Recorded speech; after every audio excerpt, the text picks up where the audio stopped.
Hello students, you are welcome at Physics Academy JEE. I am Vivek Jory, your physics teacher. Now we will start lecture number 9 for vectors. So in this lecture, we will discuss the properties of cross product or vector product. I have already discussed 3-4 properties in lecture number 8. So we will start the properties from number 5th. देखिए आप कि 5th number की property हम क्या लिख सकते हैं?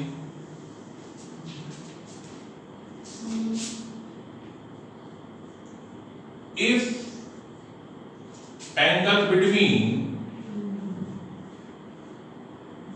two vectors A and B is 90 degree, 90 degree है angle, then mod of A cross B is equal to AB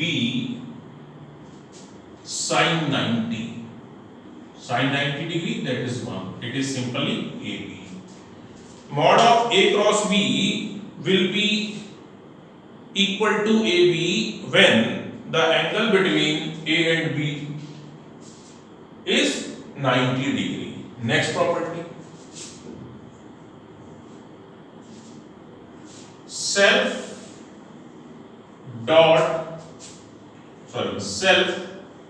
cross product.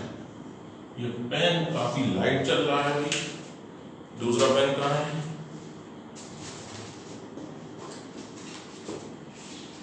Self cross product किसी भी वेक्टर का उसी के साथ cross product A sin 0 degree n cap it becomes 0. Self cross product कितना आता है? 0. अब आप चाहें तो 0 ऐसे लिखें 0 वेक्टर या सिंपली आप 0 लिखें, वो आपकी मर्जी है. तो सेल्फ क्रॉस प्रोडक्ट कितना आएगा? 0. यहां से आप बात को समझ सकते हैं. सेल्फ क्रॉस प्रोडक्ट आप करेंगे कि सेल्फ डॉट प्रोडक्ट कितना आता था? सेल्फ डॉट प्रोडक्ट उसी वेक्टर के मैग्नीट्यूड का स्क्वायर के इक्वल था, लेकिन यहां पर A क्रॉस A कितना है? 0 है. अब हम नेक्स्ट प्रॉपर्टी नंबर 7 लिख सकते हैं. अब आप देखिए unit vector along x, along y और along z. along x के कौन होता है unit vector? I cap is the unit vector along x-axis. J cap is the unit vector along y-axis. And K cap is the unit vector along z-axis. अगर हम यहाँ पर I cross I लिखें तो ये कितना आएगा? 0. J cross J 0. K cap cross K cap 0. ये एक बार नहीं कई बार आपको शायद वेक्टर्स के क्वेश्चन करेंगे तो ये जरूरत पड़ जाएगी कि I cross I 0, J cross J 0, K cross K 0. Next property 8 number property I cross J it becomes K. कैसे? तो मैं समझा देता हूं, बाकी लिख दूंगा मैं. I क्रॉस J, I का मैग्नीट्यूड 1, J का मैग्नीट्यूड 1, दोनों के बीच का एंगल 90 डिग्री, n कैप. तो टोटल आंसर कितना आया? n cap. What is n cap? n cap is the unit vector and its direction normal to the plane where A cap, I cap and J cap lie. अब कौन सा हुआ भाई? I cap तो है x के along, J cap है y. तो n cap का डायरेक्शन xy प्लेन के नॉर्मल होगा. अब नॉर्मल मैंने बताए थे आपको कि दो तरीके के डायरेक्शन नॉर्मल पे हो सकते हैं. ये प्लेन है तो ये भी नॉर्मल डायरेक्शन है और ये भी नॉर्मल डायरेक्शन है. तो इसको डिसाइड करेंगे हम राइट हैंड स्क्रू रूल से. वो एक बार आप जरूर देख लिए कि राइट हैंड स्क्रू रूल यहां पर लगाएंगे कैसे।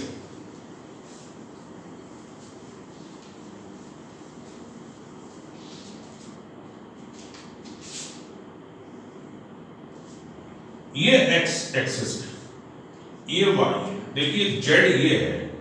अब इसको हवा में तो मैं यहां बोर्ड पर हवा में तो बना नहीं सकता एक्सिस यहां पर। ये आई जेड, ये है आई कैप, ये है जे कैप और ये है के कैप।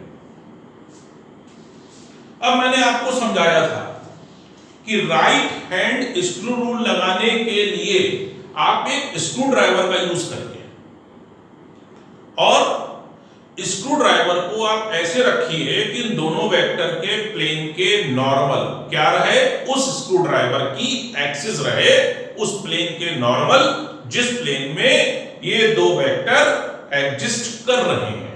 तो उसे रखते हैं, इसके लिए एक पेन को यूज कर लेते हैं। ये आप समझिए स्क्रू ड्राइवर है और ये स्क्रू ड्राइवर की टिप है। चलिए हमें निकालना क्या है, आई क्रॉस जे का डायरेक्शन। आई और जे कौन से प्लेन में एग्जिस्ट कर रहे हैं, एक्स वाई प्लेन में एग्जिस्ट कर रहे हैं। अब स्क्रू ड्राइवर को रखिए ऐसे, मैं आपकी तरफ से आ जाता हूं, ये रखा और आई को जे की तरफ डायरेक्शन में स्क्रू ड्राइवर को रोटेट करिए। तो रोटेट कैसा होगा स्क्रू ड्राइवर, इस डायरेक्शन में। जब आप इसे इस तरीके से रोटेट करेंगे देखिए तो स्क्रू ड्राइवर की टिप इधर आएगी और ये डायरेक्शन कौन सा हुआ, पॉजिटिव जेड, यानी कि एन कैप का डायरेक्शन किधर होगा, पॉजिटिव जेड डायरेक्शन। तो एन कैप को आप क्या लिख सकते हो, के कैप लिख सकते हो, क्योंकि एन कैप क्या है, एक यूनिट वेक्टर है और उसका डायरेक्शन किधर है, पॉजिटिव जेड है। तो N cap can be written as K cap. तो आप आई क्रॉस जे तो आप लिख सकते हो के कैप, ध्यान दिया जाए। और ये डायरेक्शन निकालने का तरीका मैंने आपसे कल भी कहा था कि आप इसको एक्सियल वेक्टर को देखोगे तो वहां मैंने डिस्कस किया है और कई क्रॉस प्रोडक्ट के डायरेक्शन मैंने कल आपसे कहा था कि जो भी मैंने आपसे पॉइंट आउट किए थे, जैसे नॉर्थ क्रॉस ईस्ट तो उसका डायरेक्शन क्या आएगा, तो उसको अगर आपने किए हैं तो ये समझना कोई बहुत बड़ा काम नहीं है।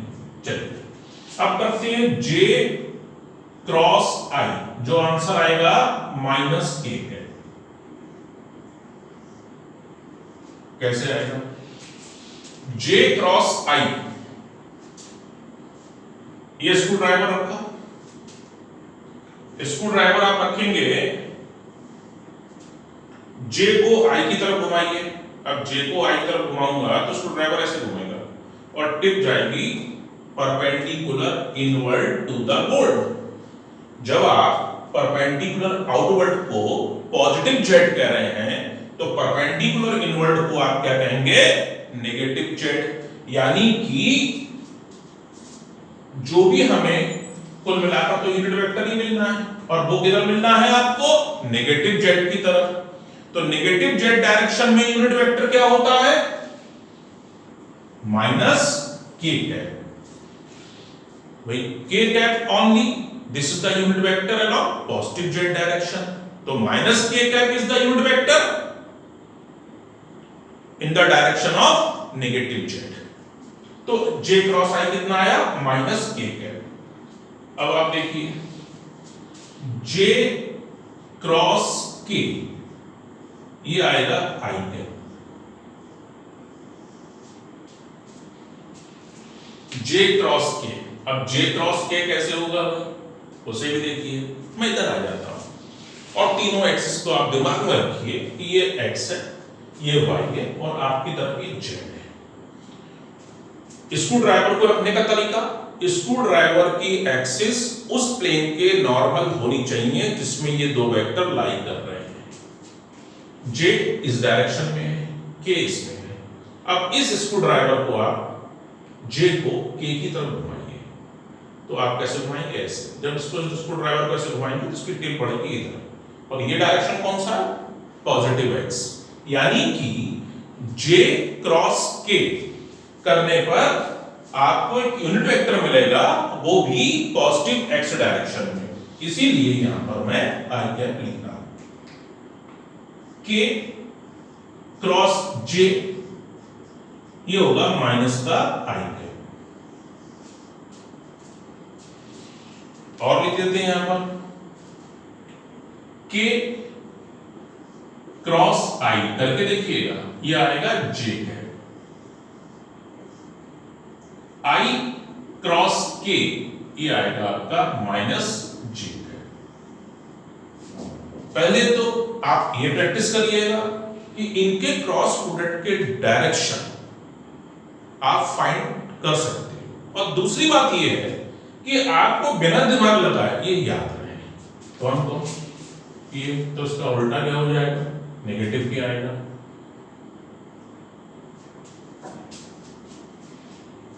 बल्कि आप 6 कर सकते हैं, लेकिन आप आई क्रॉस जे के आएगा, जे क्रॉस के आई आएगा, और के क्रॉस आई कितना आएगा?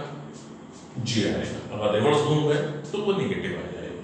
यानी थोड़ा सा अगर दिमाग में रखेंगे तो आई जे कैप, ये आई कैप है, जे कैप है, ये के कैप है, ये आई क्रॉस जे, ये जे कैप है। तो के आएगा, जे क्रॉस के आई आएगा, के क्रॉस आई जे आएगा। अगर आप इस तरीके से थोड़ा सा दिमाग में रख सकते हैं तो ये याद करना जरूरी है।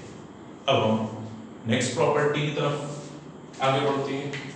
जब प्रॉपर्टी की कोई सीक्वेंस नहीं है, आप जो समझे अपने हिसाब से वो आपके लिए प्रॉपर्टी 1 है। ऐसा कोई सीक्वेंस रेक्टिफाइड सीक्वेंस नहीं है इनकी, तो आप इनको, लेकिन इसको लर्न करना बहुत जरूरी है।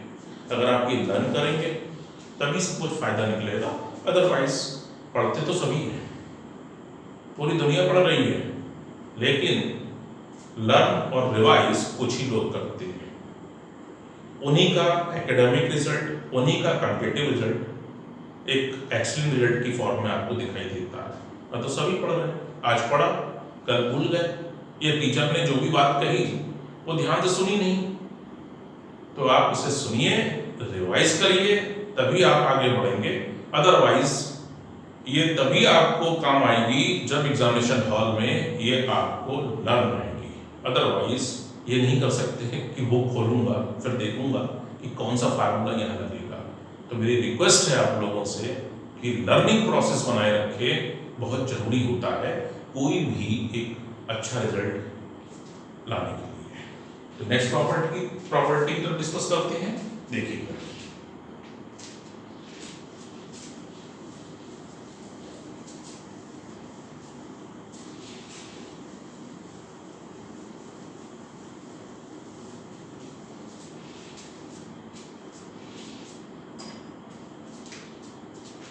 प्रॉपर्टी नंबर 9, ये एक वेक्टर ए है और ये वेक्टर एक बी है। ये दो वेक्टर एक पैरेललोग्राम की दो एडजेसेंट साइड को रिप्रेजेंट कर रहे हैं।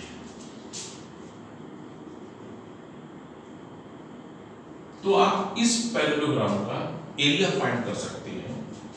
एरिया of the parallelogram ये आएगा mod A cross B.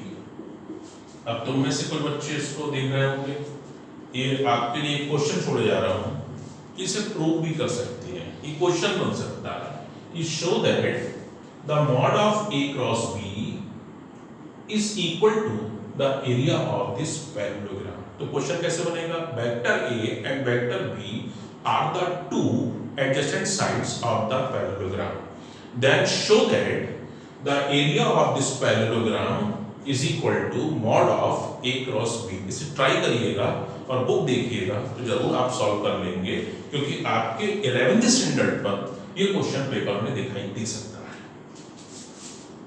Property number 10, अगर ये वेक्टर ए और वेक्टर बी किसी ट्रायंगल की दो साइड्स हैं, तो एरिया ऑफ दिस ट्रायंगल होगा area of triangle 1/2 mod A cross B.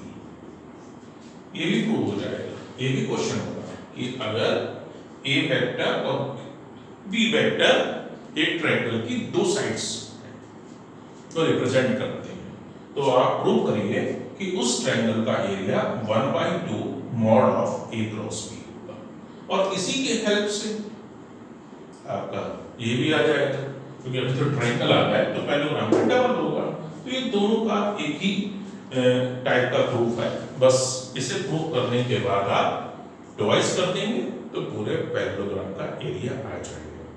मैं होमवर्क में दे रहा हूँ, और अगर आप सिंसियरली इसको तैयार कर रहे हैं तो मेरी रिक्वेस्ट है इस क्वेश्चन को जरूर करिएगा। ये क्वेश्चन मैंने पेपर में देखा है, और मैंने आज इतने पेपर देख चुका हूँ जितनी तुम्हारी उम्र नहीं हुई है, यानी कि एज नहीं हुई इस क्लास में आए हो, तो उतने मैंने 11th स्टैंडर्ड के पेपर देखे हैं और चेक किए हैं। तो उस हिसाब से मैंने ये कई बार क्वेश्चन पेपर में देखा है 11th में। तो हम आगे बढ़ते हैं 11th नंबर की प्रॉपर्टी पर।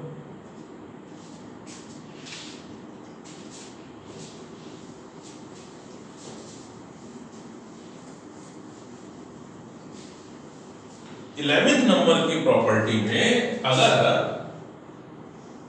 वेक्टर ए आपको कंपोनेंट्स की फॉर्म में दिया है, a1 i cap, a2 j cap, a3 k cap, और b वेक्टर दिया है b1 i cap, b2 j cap, b3 k cap.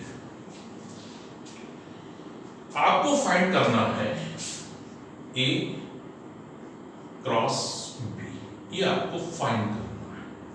तो आप किस तरीके से प्रोसीड करेंगे वो देखिएगा। इसे आप डिटरमिनेंट रूप फॉर्म में आप इसे प्रोसीड करेंगे। एक 3/3 की बना लूं। सबसे पहले आप लिख दीजिए I J K, I cap J cap first row. Second row कौन सी लिखी जाएगी? फर्स्ट जो इनमें से ए क्रॉस बी में पहला ये है, इसके कोफिशिएंट्स आई जे के कोफिशिएंट।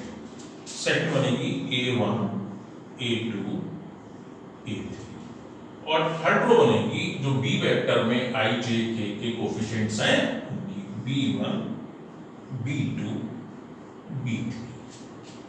अगला स्टेप इसे 2/2 में कन्वर्ट करती है। अगला स्टेप बता रहा हूं आपको, वन रो के रिस्पेक्ट में ओपन करती है। फर्स्ट रो के रिस्पेक्ट आई कैप आएगा। आई वाली रो और आई वाले कॉलम को आप हटा दिए तो आपको कौन से 4 यहां पर नंबर दिखाई दे रहे हैं? a2 a3 b2 b3। आई वाला रो और आई वाला कॉलम को आप नेग्लेक्ट कर दिए तो आपको ये 4 नंबर दिखाई दे रहे हैं। ये लिख दिए और 2/2 डिनोट बनाइए यहां पर। a2 a3 b2 b3। अब लगाइए माइनस, जे कैप लिखिए। जे कैप में जे कैप वाली रो और जे कैप वाला कॉलम हटा दीजिए। फिर कौन से बचे? 1 2 a1 a3 b1 b3। लिख दिए आप a1 a3 b1 b3, ये लिख दिए प्लस k कैप। इसमें देखिए k वाली रो k वाला कॉलम हटाएंगे, a1 a2 b1 b2, a1 a2 b1 b2। Next step, इसको ओपन कैसे करते हैं? ये मल्टीप्लाई माइनस ये मल्टीप्लाई, ध्यान से देखिएगा, ये मल्टीप्लाई माइनस ये multiply, a2 b3 minus A3 B2 minus J cap A1 B3 minus A3 B plus K cap A1 B2 minus A2 B तब ये सॉल्व होगा, ये आंसर आएगा। हो सकता है आप बुक में देखें तो यहाँ प्लस हो, ये हो सकता है। मेरी बात समझ लीजिए कि जब आप बुक में देखें बोले सर ने क्या बताया यार, सर ने तो यहाँ पर माइनस लगाया जबकि बुक में प्लस है। मैंने थोड़ा, मुझे लगता है कि याद करना आसान रहता है, प्लस माइनस प्लस तीनों में मल्टीप्लाई एक ही डायरेक्शन फॉर्म में, ये मल्टीप्लाई माइनस ये मल्टीप्लाई माइनस ये मल्टीप्लाई, ये मल्टीप्लाई माइनस। आपकी बुक में जब ये पॉजिटिव लेगा तो यहां पर मल्टीप्लाई का डायरेक्शन बदल देगा, फिर वो कर देगा ये मल्टीप्लाई माइनस ये, तो बात बन के वही आ जाएगी। इस माइनस को अंदर डिसॉल्व कर दो, वही आंसर आ जाएगा। तो ये अपना अपना तरीका है। कई बुक वाले से प्लस में, मैथ्स में भी देखोगे तो यहाँ प्लस होगा, लेकिन मल्टीप्लिकेशन का डायरेक्शन उल्टा हो जाएगा। मैंने मल्टीप्लिकेशन के डायरेक्शन को चेंज ना करके बस साइन चेंज कर रखा, और कोई भी यहाँ पर फर्क नहीं है। तो इसे ध्यान से देखो। यहाँ पर एक छोटा सा क्वेश्चन ले लेते हैं ताकि आपको ये फिर से समझ में आए। लिख लीजिए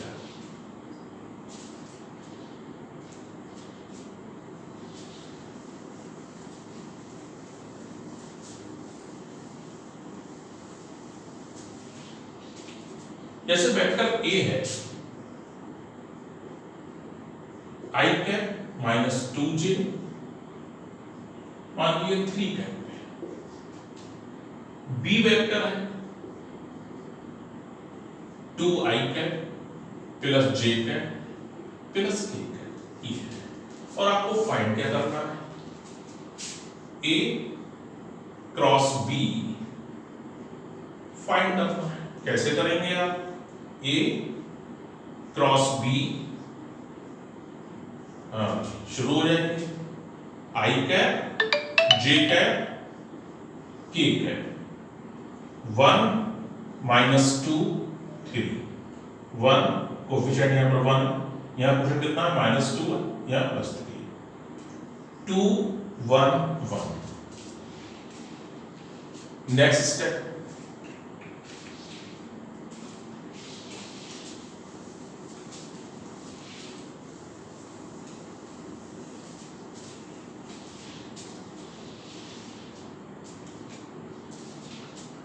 नेक्स्ट स्टेप I कैप,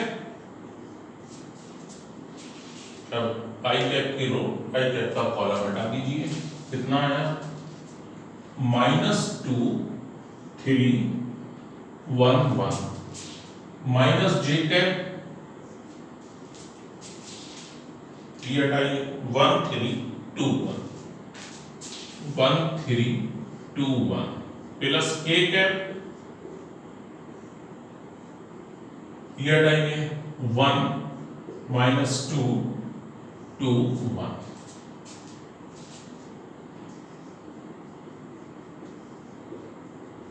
अब इसे जरा सॉल्व करिए, minus 2 into 1 that is minus 2, 3 into 1 3,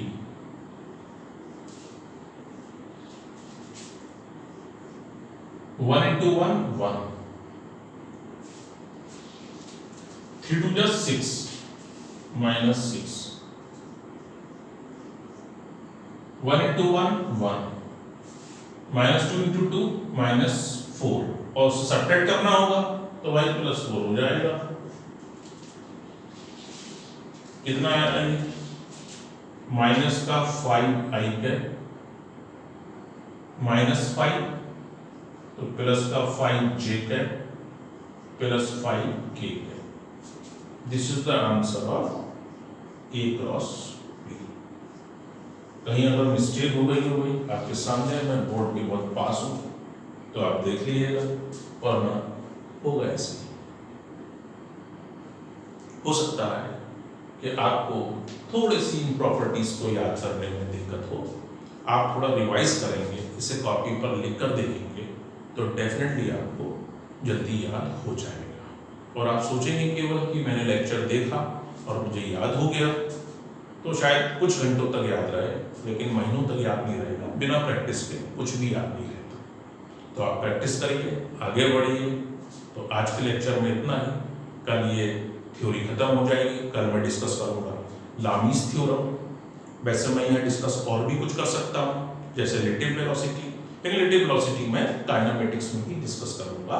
कुछ बुक्स में वेक्टर्स में ही रिलेटिव वेलोसिटी की हेडिंग को डिस्कस किया गया है, और यहाँ पर केवल एक डिस्कस करूँगा मैं लामीज़ थ्योरम। उसके बाद प्रॉब्लम्स से बात होगी। तो प्रॉब्लम्स के लिए आपके फार्मूले याद होना चाहिए, तो वो याद करिए।